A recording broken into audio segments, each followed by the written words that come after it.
ក្រុមអ្នកអង្គការអាស៊ាន AOT ចុះពិនិត្យផលប៉ះពាល់ដែលយោធាថៃឈ្លានពានដែនអធិបតេយ្យភាពកម្ពុជាជាលើកទី2ក្នុងភូមិសាស្ត្រតំបន់បឹងត្រកួន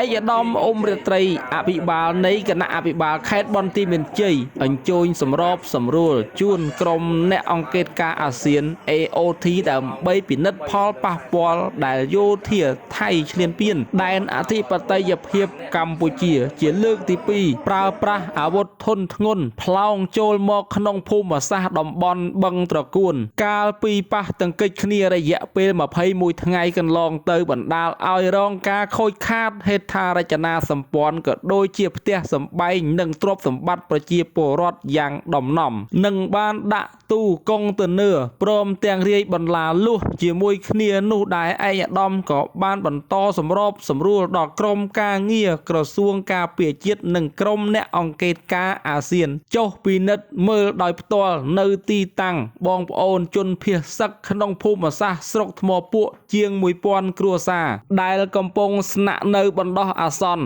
ខណៈដែលផ្ទះសម្បែងរបស់ពួកគាត់ត្រូវបានយោធាថៃដាក់ទូកុងតឺន័ររាយបន្លាលួសនិងបំផ្លាញផ្ទះសម្បែងរបស់ពួកគាត់